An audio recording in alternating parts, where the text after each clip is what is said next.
Hello, আসসালামু আলাইকুম guys. আজকে আপনার জন্য নিয়ে এসেছি নতুন একটা রেসিপিটা হচ্ছে গ্রিল চিকেন। চিকেনটাকে দেখেন প্রথমে আমি কেটে টুকরো টুকরো করে রেখেছি, এমন টুকরো টুকরো করেছি চিকেনটাকে যেন মাংস থেকে আলাদা হয়ে যায়, যাতে মশলাগুলো ভালো মতো ঢুকে। এরপরে আমি চিকেনের মধ্যে লবণ লেবু দিয়ে দিলাম। লেবুটা একদম চিপড়ে চিপড়ে লেবুর রস বের করে ফেলছি। এরপরে আমি লাল মরিচের গুঁড়া দিয়ে দিলাম। লাল মরিচের গুঁড়া দেওয়ার পরে দেখেন লাল মরিচের গুঁড়া ভরপুর দিছি। এরপরে আমি বারবিকিউ মশলাটা ব্যবহার করতেছি। বারবিকিউ মশলাটা হচ্ছে 3 চা চামচ দিয়ে দিব। দেখেন কতগুলো দিয়ে দিছি, যাতে মশলা ভালো মতো ঢুকে।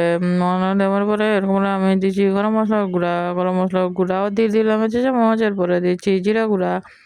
জিরা গুঁড়া দেওয়ার পরে দিলাম আদা রসুন বাটা দেখেন কত করে দিলাম। আদা রসুন বাটা দেওয়ার পরে টক দই দিয়ে দিচ্ছি। টক দই দেওয়ার পরে এটাকে কি করব জানি না আমি, কারণ ভিডিও দেখে দেখে ভয়েস দিচ্ছি। ও আচ্ছা, এরপরে দিয়ে দিচ্ছি সয়া সস দেওয়ার পরে এরপরে আমি মশলাটাকে ভালো মতো মিশিয়ে নিচ্ছি মাংসের সাথে। এরপরে দিয়ে দিচ্ছি হালকা একটু হলুদ গুঁড়া। এরপরে দিব ফুড কালার দেওয়ার পরে একটু দিব সরিষার তেল দেওয়ার পরে এরপরে এটাকে আবার ভালো মতো মিশিয়ে 1 ঘন্টার জন্য রেস্টে রেখে দেবো, যাতে মশলাগুলো ভালো মতো ঢুকে। আপনারা চাইলে রাত্রেবেলা প্রিপেয়ার করে সারা রাত রেখে পরের দিন সকালে বানাতে পারেন। আমার হাতে সময় ছিল না, এর জন্য আমি তাড়াতাড়ি করে ফেললাম। এরপরে মশলাটা 1 ঘন্টা পরে দেখেন যে ভেজে নিচ্ছি। ভেজে নেওয়ার পরে যে দেখেন অল্প তেলের মধ্যে ভেজে নিয়ে এটাকে একদম পুরো কড়কড়া শক্ত বানিয়ে ফেলবো। এই যে আমার রেডি হয়ে গেল গ্রিল চিকেন। আল্লাহ হাফেজ।